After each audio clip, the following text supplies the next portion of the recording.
Tom Campbell here. If you find something of significant value in our videos, please consider supporting their production through our Patreon account or through a one-time donation. The links are in the description below. Thank you and enjoy the video.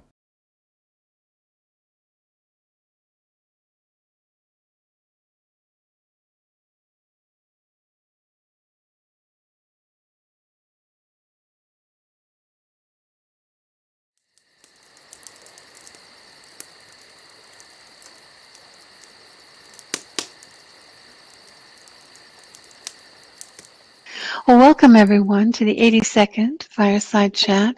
Thank you again to Oliver for hosting this server that has provided you with this many beautiful questions and answers from our participants, and for Justin who edits them all. So we'll begin today with Ingo Thiel. Please go ahead. Okay, thank you, Donna. I have a question about the influence of nutrition on remote viewing. And I have done some tests, and I think you, Tom, you already have talked about it, that nutrition has an influence on the brain, so to speak.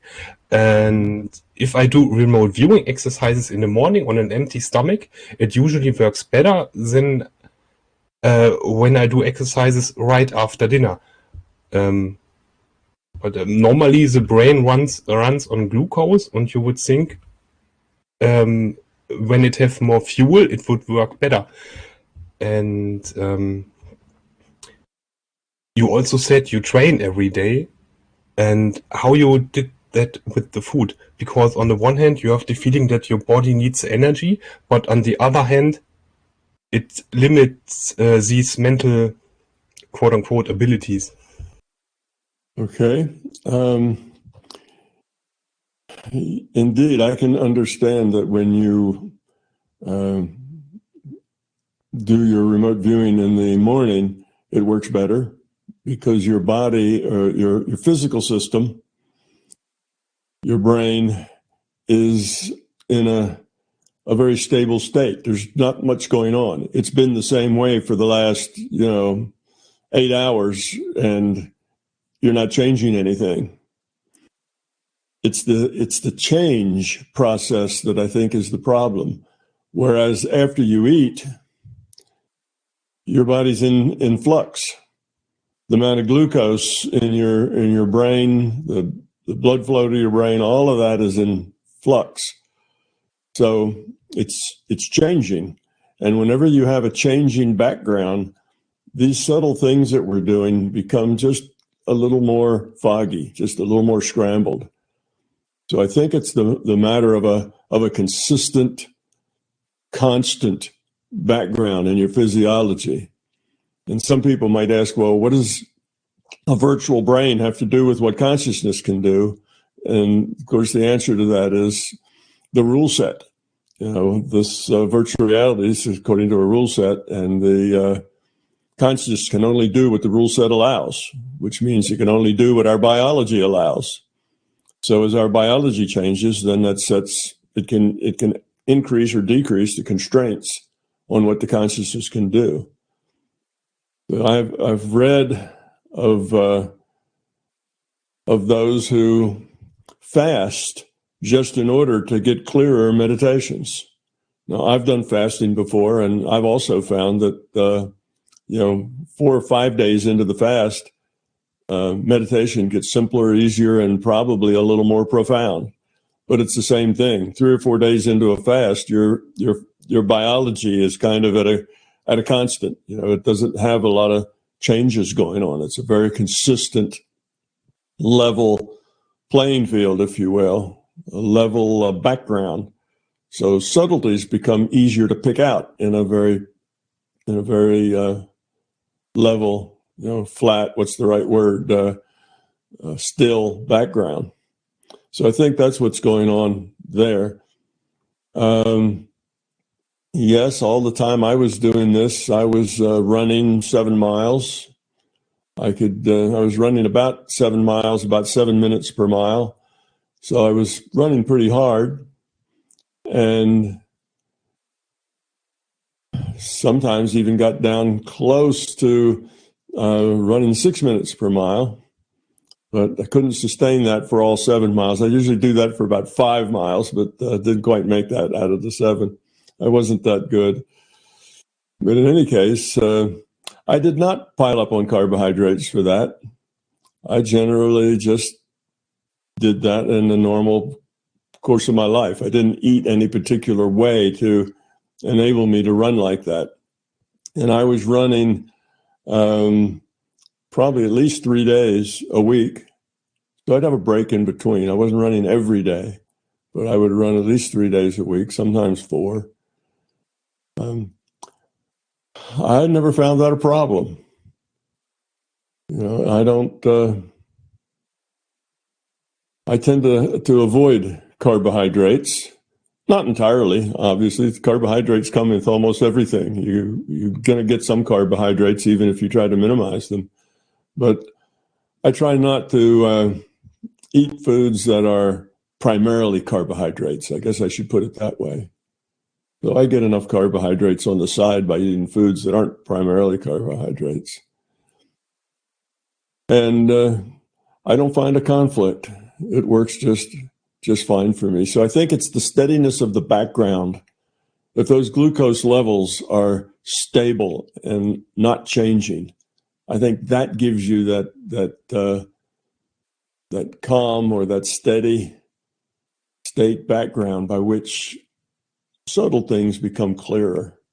In as much as the background is fluctuating, and if you just like eat a candy bar or something, now the background's not really fluctuating, but it's spiking. It's really in motion, and that tends to make your mind even fuzzier. It's really hard to even focus on normal things, much less the subtleties of the intuitive side. Does that help, Ingo, or would you have a comeback? Yes, this was helping. Also, you mean the consistency of the glucose levels is basically what calms down, or you get used to this state, and then it works better, so to speak. I do also a lot of running, but I need carbohydrates. I don't know. When I run and I don't have eaten before, I hit the wall. And when you, 3-5 miles away from home, and you have run all the way back, this is no fun. But maybe I will experiment a little bit. One of the things I found in running and in exercise in general, a lot of it is mental. If you think you need carbohydrates and you haven't had any, you almost certainly are going to hit that wall early, and it's going to be a problem. If you get to that point where, let's say, you haven't had carbohydrates, but you don't think, oh no, it's going to be a problem, you don't do that. You just say, oh well, it'll be fine, and I'll run right through it, and you'll start to feel that kind of exhaustion or that sense of running out of energy, and you just say nonsense. I'm gonna just run through it anyway. And I found that typically the mind over matter thing works very well for me, to where there's even if I haven't done all the right things in the right way, if I focus my mind on it, it tends to overcome all those obstacles rather easily. And I think a lot of it has to do with fulfilling beliefs that you have about what's necessary and what's not. Yes, if you don't have enough energy, you'll feel it, but it shouldn't slow you down much. It might add an extra, minute per mile or something. You may go just a little bit less, but I've never found that not having the right preparation has never made any difference to me. I know people who when they run, they spend the first 10 minutes stretching, and they stretch out their legs and stretch. And if they don't do that, they get cramps and so on. I never did any of that. I'd get up and go outside and run, and I didn't stretch. I didn't particularly eat properly or anything else, but I found that it didn't really matter that much. A lot of that is the mental space you get into. You read the magazines and you talk to other runners, and they all have this experience, and you kind of buy into that collective consciousness. And then sure enough, it's absolutely true for you too. But it doesn't have to be. Matter of fact, I noticed that even things that are basically fundamental and instinctual, like hunger and thirst, that I can go a day or 2 days without eating and not really notice. You know, it's like you hardly notice, whereas other people would get famished and hungry. They'd have to eat. But if I get hungry, I can just tell myself, not now, later, busy now, and just keep right on chugging, and it doesn't matter. The hunger goes away and I can do fine. So I think there's a lot of things that you can overcome with a good focused intent that will make most of the preparation unnecessary. It'll still occur, and maybe you'll still notice it. It just won't be significant. It won't be the big thing that it is otherwise. Okay, thank you. I will do some experiments. Yeah, that's just my experience. Yeah, do some experiments and see how that works. If you get caught sometime and you haven't had the appropriate preparedness that you usually do, just have a strong mindset that you're not going to let that make a big difference. All right, you'll slow down maybe just a little, or you'll do this or you'll do that, but that's all it'll take. You'll do fine. And I think you'll surprise yourself with how well you can do without all the things you think you need. Okay, thank you very much. Boris, please go ahead. Thanks, Anna. Hey, Tom. So my question is quite broad. Would you have any tips to integrate the larger consciousness system ways of working with our specific PMR rule set? And before I was talking about spiritual bypassing, which is quite heavily indulging. Spiritual bypassing? Yes. And what is spiritual bypassing? The way I get it is basically to focus too much of our energy into spirituality without taking action in the physical. Okay. So if it's all in your head and if it's all in your theory but not in your actions, you're saying that's not a good thing. In many ways. As a way I see it to its extreme, which is not my case, but I can see it in spiritual communities. I would say, for instance, people meditating a lot, projecting a lot of thoughts to manifest money, job, whatever. But the thing is that they don't take actions. So at the end, nothing's happening because they're out of balance. And I could see I've done a lot of that, and I can see my life has been out of balance, doing the same. Yeah. So my question was about that balance between that understanding of the bigger reality and our PMR rule set. Oh yeah, well, yeah, that is a broad question, but I can certainly talk about that. You have the understanding, and then you have the application of that understanding in your everyday life, and those two things must go together. You know, they must be unified. If all you have is understanding, then the very big risk you take is that understanding is mostly intellectual. It's all sitting in your intellect. Yes, you understand, this is how it works, and here's the process, and here's what you do, and here's what it means, and all of that. But growth is not intellectual. You can't grow yourself. You can't become more. You can't evolve the quality of your consciousness. You can't become more spiritual by thinking about it. It's not an intellectual process. Growth is an intuitive process. It's a being level process.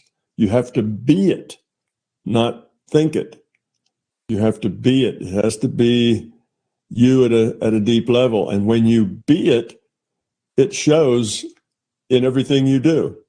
It's part of all of your environment. It's part of your connections. It's part of your relationships. It's part of, just who you are.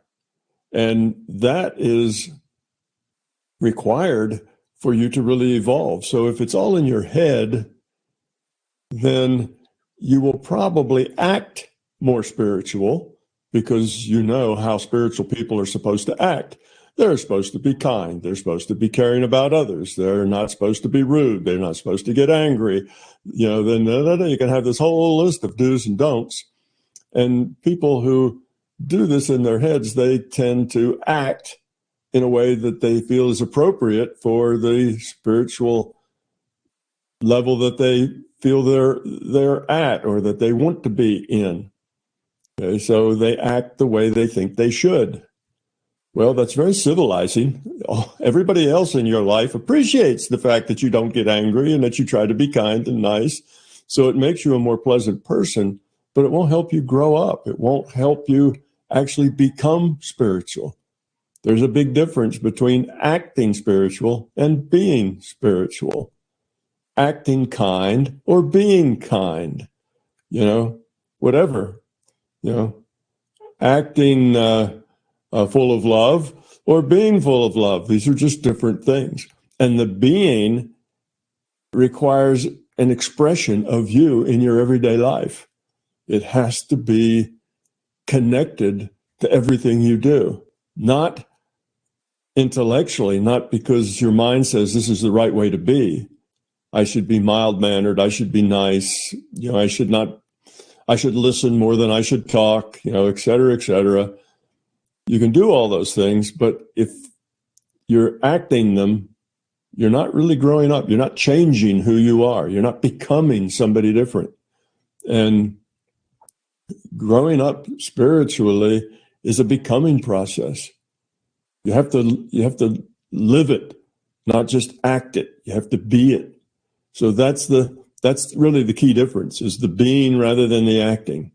Now, for most people, their being and their acting is all kind of smeared together. They're sort of being sometimes and they're sort of acting sometimes, and it's all kind of part of who they are. But in as much as there are pieces that are acting, then you're not rising to the potential.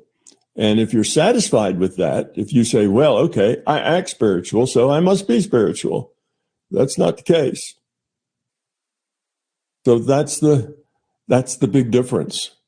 You have to be it. And being it reflects in your relationships most of all.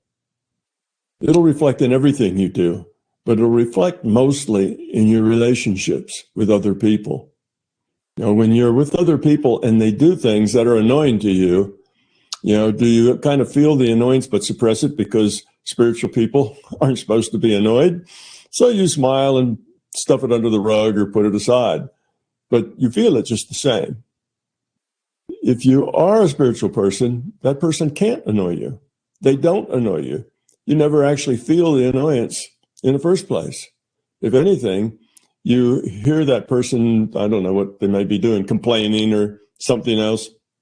And instead of saying, oh, that's kind of annoying, but I won't show that, you feel immediately some compassion for them because they're obviously not all that happy. They're feeling, negative. They're feeling out of sorts, and you wonder what you might be able to do to help. So that's your first inclination, not to observe that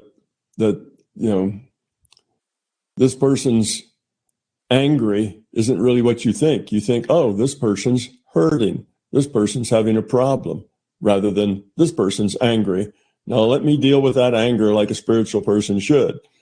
It's not. You don't even notice so much as the person's angry. That's not the thought that comes to you because that's not important to you. What comes to you that's important is this person needs some help. This person is having problems. I wonder, how I might be part of that solution. So you don't really even make the observation of their being angry. You make the observation that they need help. And you wonder how you can help. So it's just little details like that. So in relationships, you will find that's where you can see the difference. If you're just walking by yourself through the park, it's kind of hard to notice the difference between being and thinking. But when you're in a relationship, particularly with your significant other. You're in a deep relationship with someone, maybe 2 or 3 significant others. You know, you have maybe children that are very significant in your life, and maybe a spouse, and maybe parents, maybe your best friend. You know, there's lots of places where you may have significant others. And it's in those relationships that you can most easily see who you are, the real you, as opposed to the intellectual you. Particularly with that, you know, if it's a spouse, you're in your relationship with a spouse is where, or a girlfriend or boyfriend, whatever, person of the, you know, that's a romantic connection. That is where the rubber meets the road most easily. That's where you really show yourself for who you are as opposed to who you think you are or what your image of yourself is. Because in those deep relationships, we tend to press each other's buttons. We tend to, you know, show our ego, show our upsetness. We don't like that person thinking that way, saying those things, being that way, doing those things. It's not the way we would like them to be. Well, that's just ego. It's not the way we would like them to be. We need to just accept them the way they are and not be annoyed because they're not what we want, not the way we want it to be. That's very self-centered. It's all about us. Hey, if you're not the way I want you to be, then what good are you? You know, you're wrong. You have to be the way I want you to be because the way I want you to be is the right way for you to be. Well, that's not very spiritual. That's very self-centered. That's kind of anti-spiritual.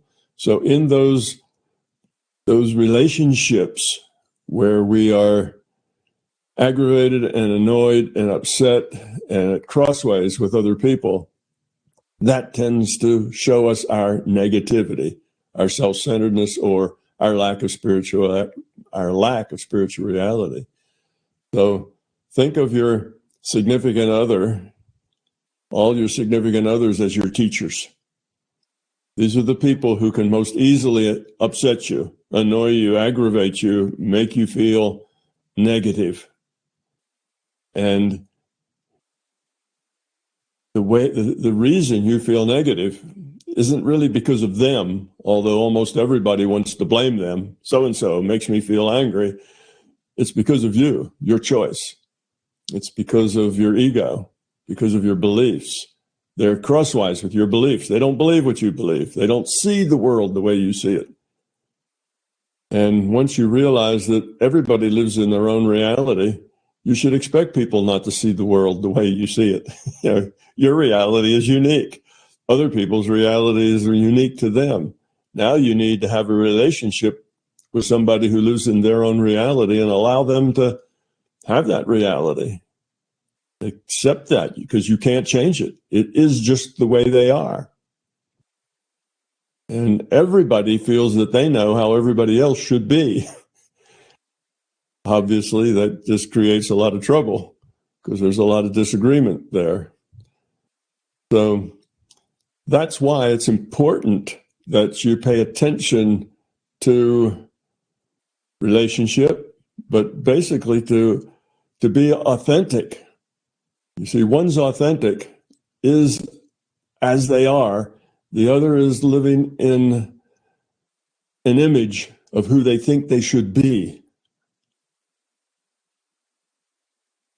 And we all know people like that who act very kind, but when you get to know them, you know, if you live with them, if you spend a lot of hours with them, you realize they're maybe not so kind as they say. They're only kind in public. And when they're not in public anymore, they're not so kind anymore. So that's kind of the connection, Boris, between those things. Thank you, Tom. Thank you, Boris. All right, we are waiting on someone to show up.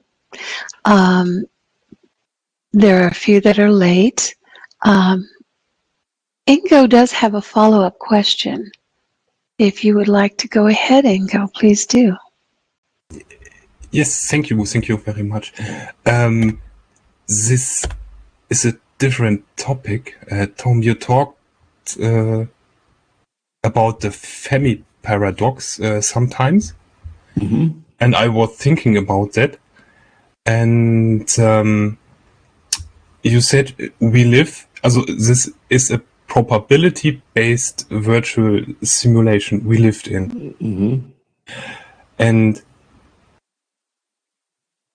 my assumption was that this would make the Fermi paradox obsolete, because the answer would be, if you search long enough, you will find life on other planets, because each planet have to be a certain probability for host to host life. What do you think about that? Well, I think I disagree with that last statement. That it means that just because it's potentially there, it has a probability that has to be reckoned with. If it's just potential, it may not be probable at all. You see, you're kind of mixing things here, and that is the Fermi paradox. Just ask the questions, why aren't they here? Why aren't extraterrestrials here in our neighborhood? We ought to be able to see them. Not only should we be able to detect them, but they should be everywhere. They should be living on the moon. They should have establishments every place that we can look, because normal migration that is pushed by crowding, so you have to move out to other new spaces just because it's getting crowded where you are, just at the normal rate that living things expand in their space and want to go out and move to other spaces. Then we live in a part of the universe that's much, much younger than the oldest part of the universe. So there's another part of the universe where there should be plenty of planets and suns and things like the Earth, should be lots of those.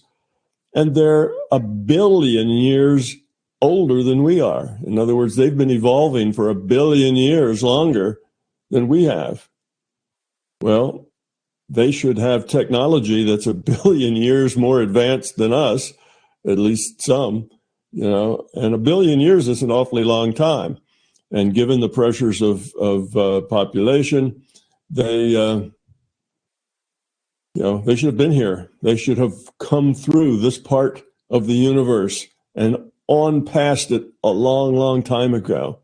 And because they have to share the same periodic table that we do, because this is universe, there's some basic things, electromagnetics, elements, things, they're kind of stuck with the same stuff we are. Then we understand some of those things enough that we should be able to notice the trails that they would have to leave. If, it would be really unlikely that where we live is full of extraterrestrials and we don't notice them. That the physicists don't see the trails, the tracks. They don't see the energy, the heat, the electromagnetic, the X-rays, the gamma rays, the things that have to be done in our universe, because that's the way our universe works. That's the physics of our universe. We all share the same physics. It's not like part of the universe has a different physics. They may have more advanced physics, but they still have to deal with the same kind of things that we deal with. So in any case, that was the Fermi paradox. Is that where are they? They should be here by now, and they should be here in such quantity and for so long that it should be obvious that we look out with our instruments, we should see them. There should be lots of foot tracks in the sand. And because it's a virtual reality, as I say, it's possible that one answer to the Fermi paradox is why we don't have, why the physicists can't find that kind of footprints in the sand out there, is that since it's a virtual reality, the only part of it that's necessary as an entropy reduction trainer is Earth. That's it. The system created this reality as an entropy reduction trainer. That's its purpose. And if Earth, with its now 7.5 billion people, if that's enough seats in the trainer to optimize entropy reduction for the larger conscious system, then it's gotten everything out of it that it wants. Anything more would be unwelcome seats. If you have more seats in the simulator, then there's more overhead, more data streams that have to be generated and sent out to all the other individuated units of consciousness that would be on other planets or other places. So the system may just have as many as it needs, as many as it wants, and just not ever developed any of the rest of it. And one thinks that right away, of course, the objection to that is, oh, but look at all that waste. You couldn't waste all those suns and planets and stuff are out there and there's nothing happening on them. That just doesn't make sense. Well, there is no waste. There are no other planets out there. It's just we see dots of light in the sky. We see trillions of suns, and we assume there must also be planets. But all those trillions of suns is just dots of light on our instruments. That's all. Remember, what we get from our instruments, what we get from our senses, which includes our senses looking at our instruments, is a data stream. It's all just a data stream. All those suns and all the potential planets and all that stuff don't have to exist at all. In other words, they're not actually there. They're just simulated as dots of light. So they don't have a probability of having life on them because they don't really exist. They're just simulated dots of light. And they're there for us because that is then consistent with how this rule set developed this virtual reality. So when we look out there in that outer space, we're going to see trillions of suns because that's the way it would be, given the way this universe evolved. Okay, that is a possibility. But if the only thing that was of interest is this one little planet sitting somewhere on the arm of one galaxy, then that's enough. Everything else doesn't exist, doesn't have probability of being anything. It's never gotten past a dot of light as far as reality is concerned. So the rest of it doesn't have to exist at all. Therefore, it doesn't have any probability of being anything at all. The Earth is the only thing there, and that indeed we are alone. Now, I don't offer that as a fact. I offer that as a possibility. That's just one strong solution to the Fermi paradox. That's all. You have to realize that when we talk about these big picture things, we're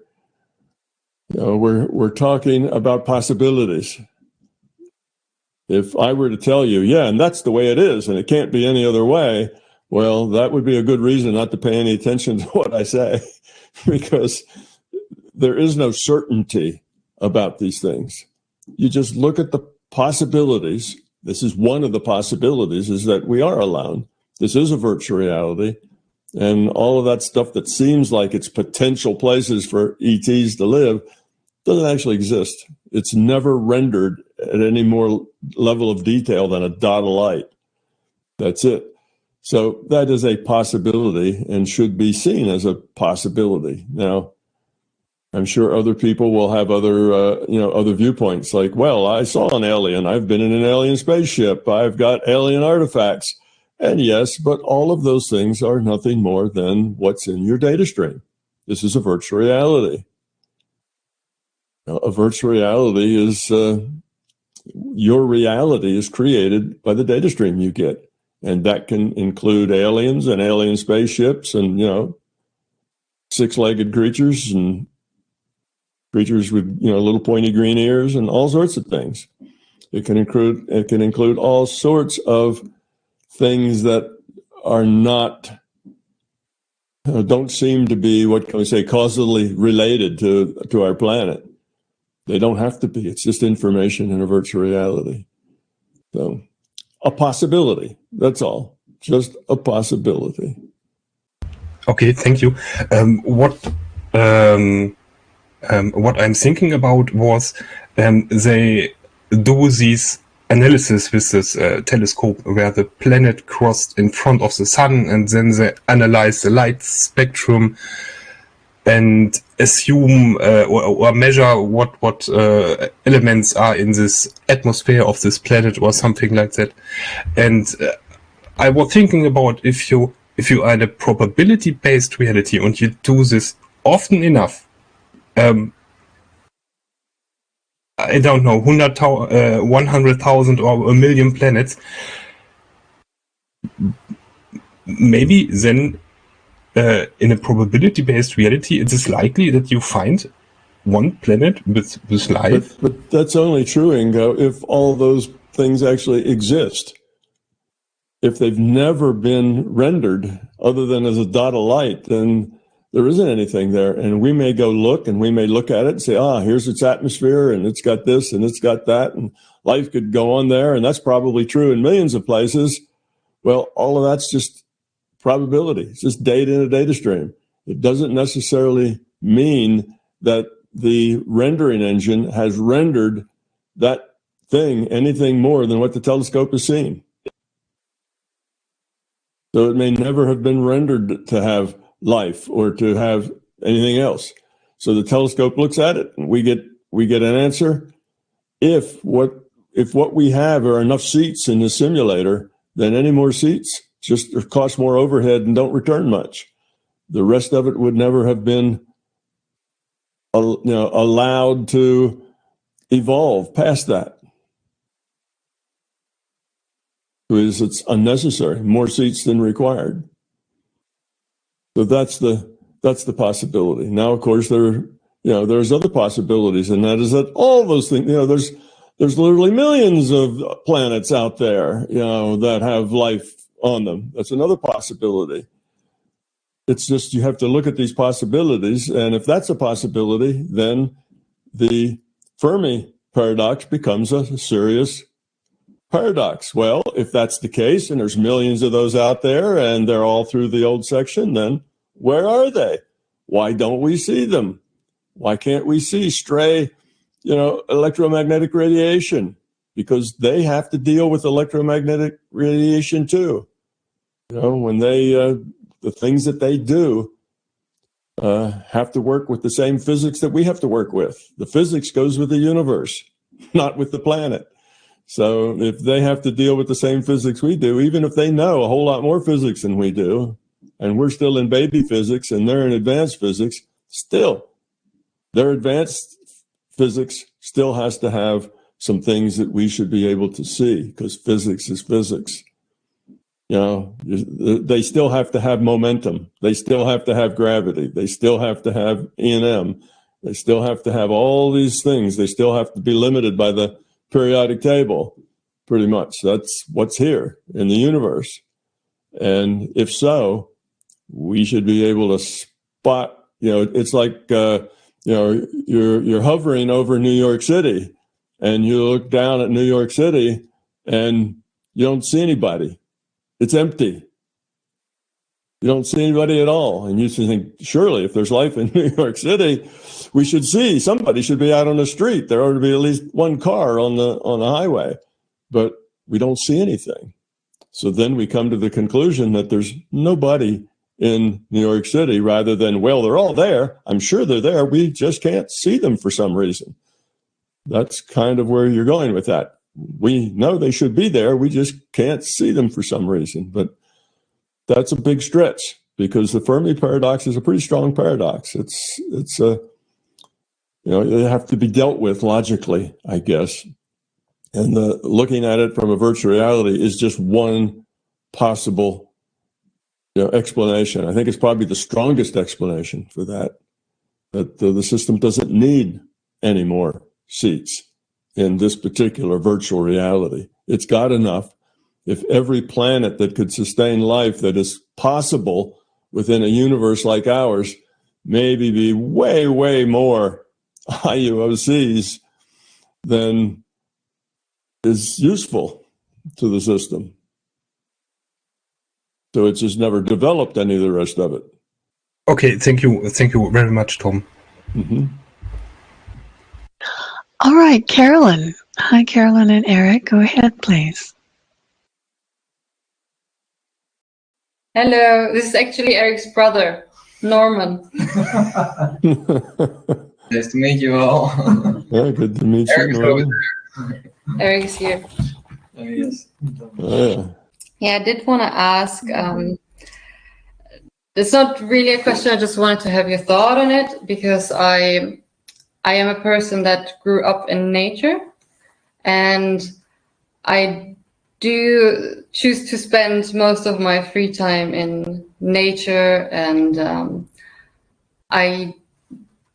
sometimes when I'm in a city, for example, like now I'm living in a city, I always get this longing, to be in nature again, like to just have that wild nature available. And it's so strong that like I dream about it, and I fantasize about it, and I just have this, it's not always frustrating, it's also just nice, but I did want to ask if it's really something that I do need, or if it's just something that means something for me. So like, for example, nature means that it's very pure and very easy, and it just is, it doesn't think about what it's doing, it just does.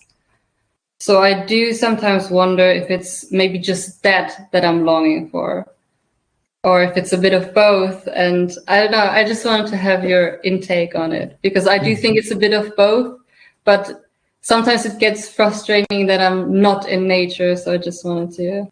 Yeah, well, there's a couple of things I think you probably have already mentioned that you understand it pretty well.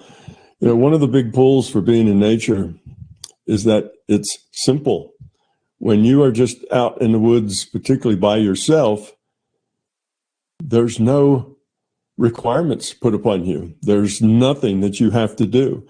There is nothing that requires anything of you. You are completely whole and just perfect, just as you are. And there's nobody for you to be looking good for. There's nobody for you to have to be polite to. There's just nothing that puts any demands on you whatsoever. So you can just be and be who you are. You don't have to be on guard or, worry about, what the trees think of you. You just aren't in that space of constantly having to put out energy, put out focus, put out control of what's going on and what you're saying and what you're thinking, and is it right and is it successful? Is it the right thing to say or be or do? Nobody's judging you. You're just there with nature, with no requirements. Nothing's being asked of you at all. And that can be a very deeply relaxing experience, because suddenly you've let go of all of those hooks that are in you that pull you this way and that way.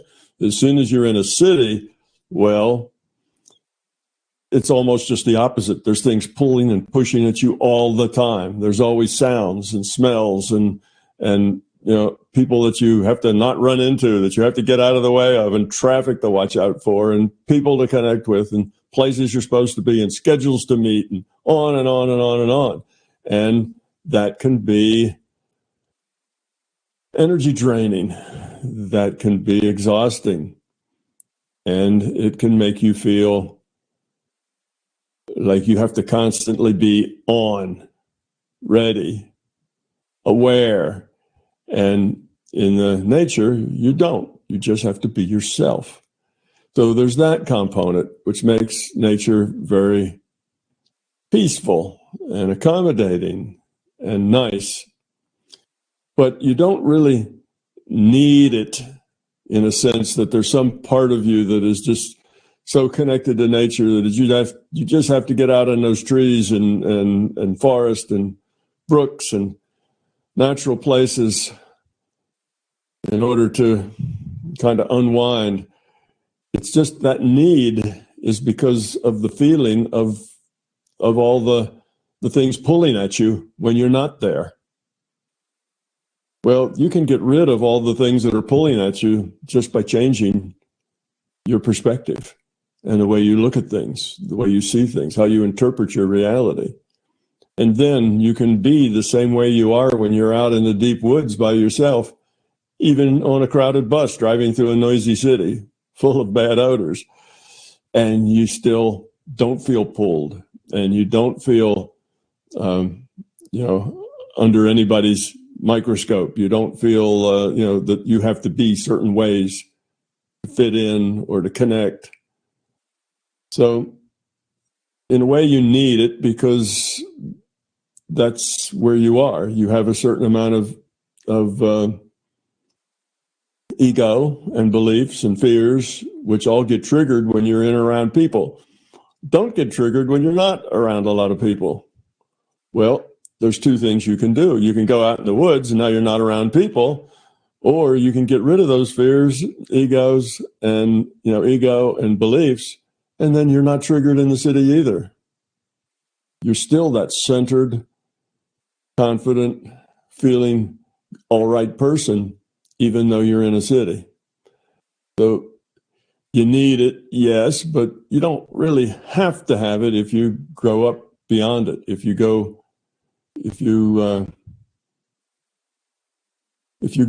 past that point where you need it. So I'd say for you, it's good to go out into the country and just refresh. That's something that makes you feel good. And it may be necessary because you are the way you are. But I'd say that it's not fundamentally necessary because you can get that same feeling anywhere, because that feeling would come with you. It's not dependent on your environment. It's dependent on you not being open to being pulled and snagged and feeling on the spot because you're being judged and assessed and whatever by everybody, and you have to not get run over by traffic, and you have to not say the wrong things at the wrong time. And all of that is what makes you feel kind of squeezed in, tight, like you're in too small a space. It's all the image you have to maintain, all the being, the things that you have to be that you don't feel are really you. If you were just completely authentic anyway, then it wouldn't matter. But maybe if you were authentic anyway, you wouldn't be so nice. Maybe if you were really authentic, your ego would show and your beliefs would show, and that would get you in trouble and create misery for yourself. Well, then you'd have to change. So the idea is you change yourself to the point where being authentic is always a good thing, always a positive thing. So nature's nice because it gives us space in which to be. But we can be anywhere. It just takes more courage and a low entropy consciousness to do that. So I'm agreeing with you. Yes, it may be necessary for you, but it's not really necessary fundamentally. It's because you are who you are that makes it necessary. But there is something nice about a forest and woods and natural world. There's something refreshing about that beyond the point of just there aren't any demands put on you, because it is a natural place. And it gives you some sense that natural places can be all right, can be good. That's one of the things it tells you. Something just is because that's the way it is, and that's okay. Because when you're in the city, it's not like that. You can't just be who you are, and that's okay, because maybe that's not okay. You'd be judged harshly. So you better be the way you should be in order to get the reactions and the connections that you want. And all of that takes energy to keep all that together. And then you get tired of it because of the energy drain on having to be in this image all the time. So that's why natural places are so refreshing, because they are just natural. Everything just is as it is, and it works fine. Could be that way with people too. But our ego and our fear and our beliefs get in the way. Yeah, so but there's also little towns in nature where you kind of have, and that's mostly where I've lived, where you can still have the interaction, but it's limited to a certain amount of people and it's a bit less stressful, and you can retreat, and you can also retreat together. Whereas in a city, it's just a lot, it's just so, and I do feel like in some ways it's also a bit less of a challenge because also a city sort of has this sort of anonymity about it. So if you get a bad reputation in one place, it doesn't matter because you don't really have to run into that place again. You can just go into the next place. Right. I do feel like in that sense, also little towns kind of are a little bit more challenging in that way. Yes, absolutely. You can hide in a city. It's got a lot of hiding places. The point is you need to develop yourself to the point where you don't need to hide.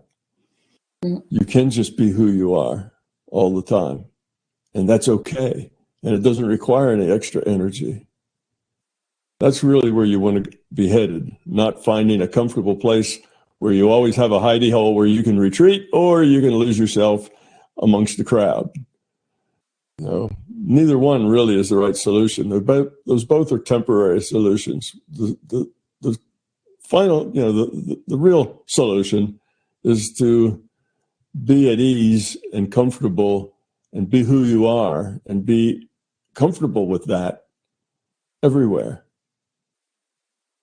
in any situation. And then you won't have the need to escape.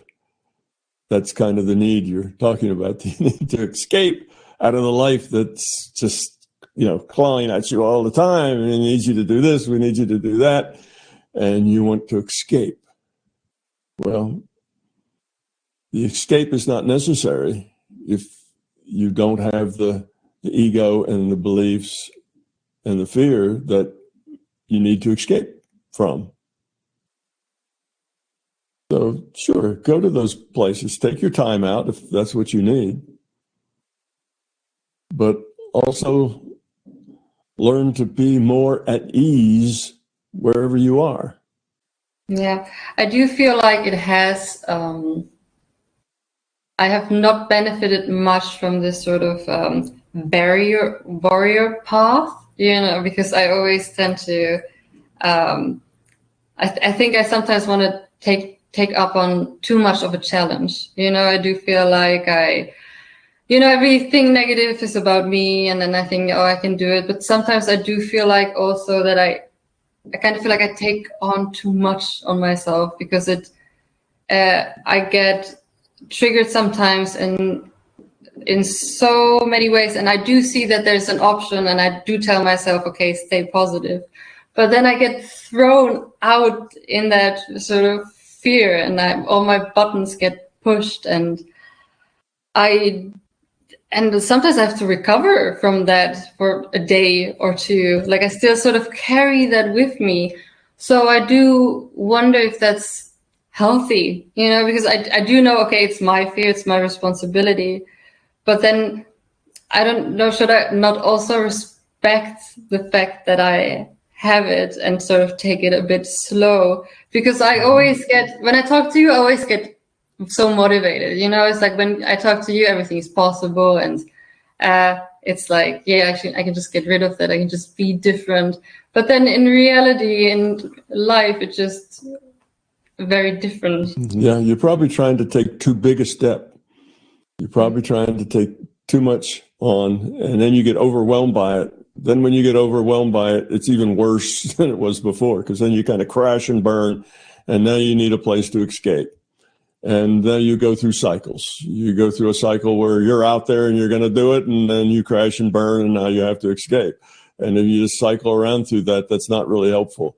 Better to take just little steps, little tiny steps, not solve all the problems. Just pick a maybe one small thing, or maybe even one half of one small thing, and work on that until you get that under control, and that's no longer a problem. Then work on the next small thing. But I would agree, if you try to take it all on at once, it doesn't work very well because you get overwhelmed. Once you get overwhelmed, you end up crashing. And the crash puts you back even further than you were when you started. So you kind of get a little ahead and a little ahead and a little ahead. And then if you crash, it's like you go back someplace even before where you were before. So that's not useful to always crash and regress. It would be better to just make tiny little steps that keep you going in the same direction. So pick a small thing, just one little piece of a thing, and get that to where that no longer is a problem. And make the next little thing. Don't try to do too much at once. That's not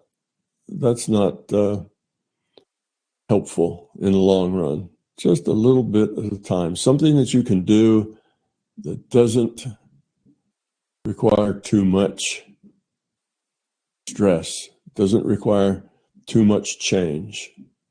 Change slowly at your own rate. If it takes the next decade to change, that's fine. There's not a time test. It's not like, you've got a year to figure this out or anything like that. Take as long as you need. Yeah, sure, but sometimes I'm not in control over like choosing it so much because there's other people involved in it that just know how to push my buttons in the right way. Mm-hmm. And then it's like, yes. I also don't want to cut those people out of my life because I love those are the significant others I was talking about. Those are the people that really have their fingers right on your buttons, and they know how to do that, and they do that, and that's because your reality and their reality are very different. And I suspect you're just as good at pushing their buttons as they are at pushing your buttons. It generally works both ways. It's not a one-way trip. So you just take one little piece of that and see if you can't fix just that one piece of it. And then you have in your mind this idea about, okay, this other person isn't just the way that I would want them to be, but that's okay. I'll work with them the way they are. I'll work with it the way they are. And hopefully they'd have that same attitude towards you. All right, she's not exactly the way I want her to be, but I'll work with her the way she is. You see, so both people have to be working on growing up. Both have to be able to accept the other as they are, and that's okay. Not like, yeah, but they're not this way, and I really want them to be this way, and, well, let that go. Just say they are the way they are. They do have redeeming, traits. There is things I like about them, so just focus on the positive part. And the negative part, let it go. It's just the way they are. It's about them. It's not about me. And that's kind of the approach to take. In other words, don't get wadded up in your needs and in the negativity. So just let it go. It's okay. I can live with that. The good parts are good enough that they're worth letting the bad parts go. And you get in a situation where that's not true, then you have to question, the usefulness of the relationship. If the bad parts are a whole lot, worse than the good parts, then maybe it's not a good relationship. But mostly that's not the case. Mostly there's some really good parts there that are very meaningful, very deep, and very significant.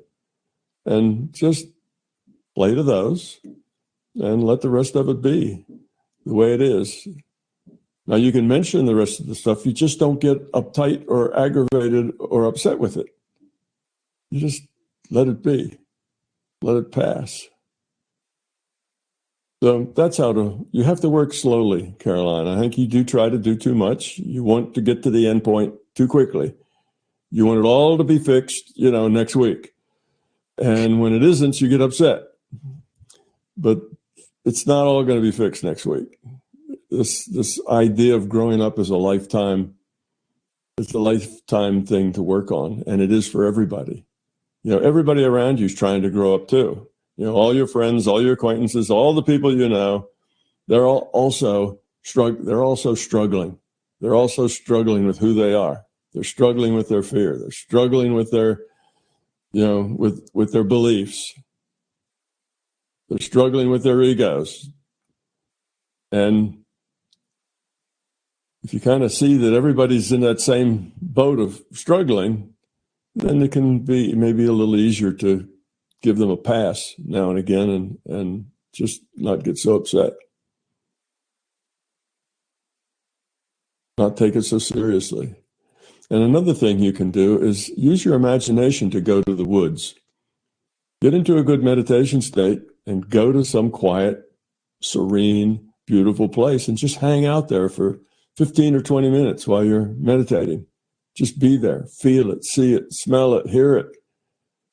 And you'll find that it's almost as good as being there. And it's very convenient because you don't have to go anywhere. Yeah, it's very practical. I agree. Mm-hmm. So when you get wrapped up into a tizzy, just go there. Take a break. Go to that quiet place and just be there for a while. See the big picture. Because when you're upset, you're twisted up into a little picture. When you're out in the woods, you're in a big picture. So take a break. Spend 20 minutes in the deep woods at your favorite waterfall, or some other place that you've been that is particularly attractive and nice. And just spend half an hour there, 10 minutes there. It'll recharge you just as if you were there. It's just about as good. It's probably a 95, 98%. You can get as much out of it as you could being there.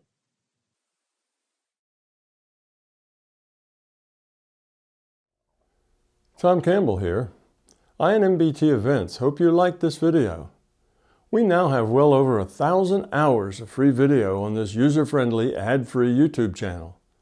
Though these videos are free to our viewers, they represent many thousands of hours in production and editing, and many thousands of dollars invested in video and audio equipment, along with the required computers and software to store and process the raw video into finished products. So far, all of this content has been funded directly out of our own pockets. Be assured, we will always continue to do what we can. It's our life, our purpose, a labor of love that we will continue to pursue as best we can. However, those pockets are not as deep as they used to be. Thus, we are now seeking to augment our resources with support from our viewers. If you find something of significant value in our videos, please consider supporting their production through our Patreon account or through a one-time donation. The links are in the description below. Thank you.